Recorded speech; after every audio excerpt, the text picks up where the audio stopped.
السلام علیکم ناظرین اسرائیلیوں پر زمین تنگ ہو گئی ہے۔ کسی بھی ملک میں ان کو رہنے کو جگہ نہیں دی جا رہی۔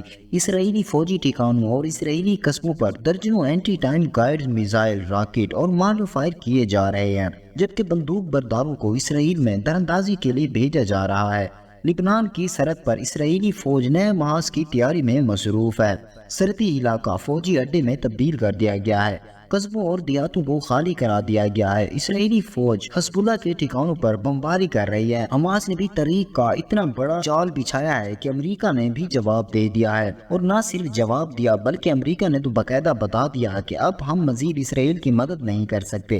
لیکن اسرائیل ہے کہ کسی کی نہیں مان رہا اور پوری دنیا کے سامنے انسانی حقوق کی پامالی کر رہا ہے۔ حماس نے بھی بھرپور جواب کی ٹھان لیا ہے۔ اطلاعات ہیں کہ اگر اسرائیل نے امریکہ کی بات نہ مانی تو امریکہ حماس کے ساتھ دینے پر مجبور ہو جائے گا۔ اسرائیلی اخبار نے دعویٰ کیا کہ امریکی صدر جو بائیڈن کی انتظامیہ خفیہ طور پر اسرائیل پر زور دے رہی ہے کہ وہ حزب اللہ کے خلاف فوجی مہم شروع نہ کریں۔ امریکہ بار بار زور دے رہا ہے کہ حزب اللہ کو نہ چھیڑو، ورنہ پوری دنیا میں نہ صرف اسرائیلیوں بلکہ امریکیوں کے لیے بھی جگہ نہیں رہے گی۔ اس معاملے سے واقف دو اسرائیلی عہدیداروں نے ٹائمز آف اسرائیل کو بتایا کہ امریکہ تسلیم کرتا ہے کہ اسرائیل کو حزب اللہ کی طرف سے اپنی شمالی سرحدوں کو نشانہ بنائے جانے کا جواب دینا چاہیے، لیکن حزب اللہ کے بارے میں حملوں اور یہ حقیقت کہ اسرائیل غزہ سے حماس کے حملے کا اندازہ لگانے میں ناکام رہا ہے۔ یہ بات بحث میں شدت پیدا کرتی ہے کہ آیا اسرائیل کو حزب اللہ کے خلاف جنگ شروع کرنی چاہیے یا خاموش رہنا چاہیے۔